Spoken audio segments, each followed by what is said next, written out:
At the minute, I've just got 3 houses on buy-to-lets.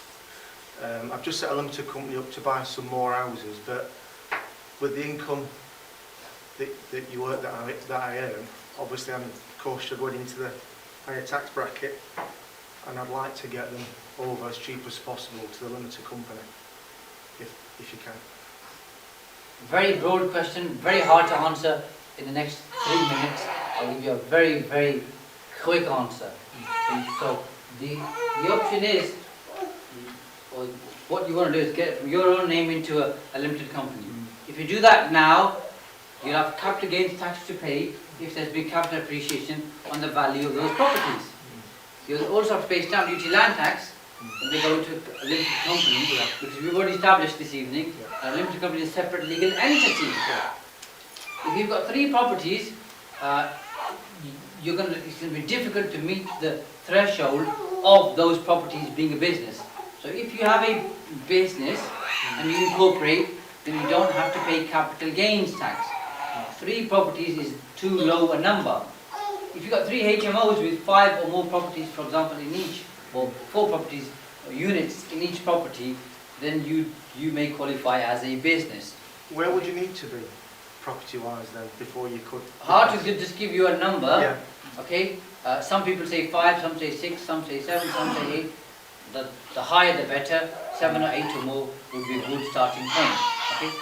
But however, from your name to a limited company, if you're a business, then you don't pay capital gains tax. With the property that's just in your own name, and you don't have a business partner, so it's not a partnership, you've got to pay stamp duty land tax. Okay? And that might work out to be a very high number. Yeah. Your other option, which I can't cover tonight, is to have a structure where you have a LLP with a limited company, so it's called a hybrid structure, okay? And that helps you get around both the SDLT and capital gains tax, because you never sell the properties. Yeah. Okay? And your main issue is Section 24. Yeah. You can get around Section 24 by using the hybrid structure. Is that quite complicated to do? It is complicated to do, but if you come to someone like me or who does it often, we can do it for you. It's not a problem. Right. Okay. But it is pretty complicated to do. Is the stamp duty you pay on the value of the property at its current price, or what you originally bought it at? No, it's the value right Today. now, or the consideration. No, okay, thank you. But if there are no mortgages and you gift the properties, okay, gift as in don't charge any money for it, then there's no stamp duty land tax.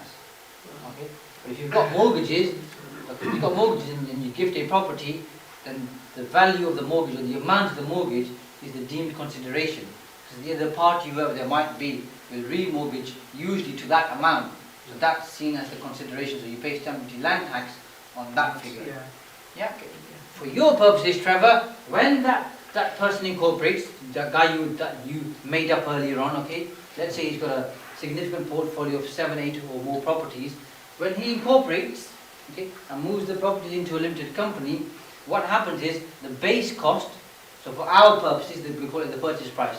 He bought those properties for 100 grand each, okay, today they're worth 300 grand each, so he's going to have to pay tax on the 200 grand gain per property. He doesn't like paying tax, does he? Well, in fact, he doesn't mind paying tax, but he doesn't want to pay that much tax. So if he can move into a limited company, his new base cost, or for your purposes, let's call it purchase price, becomes 300 grand. Now, let's say a year later, he sells one of those properties for 350 grand.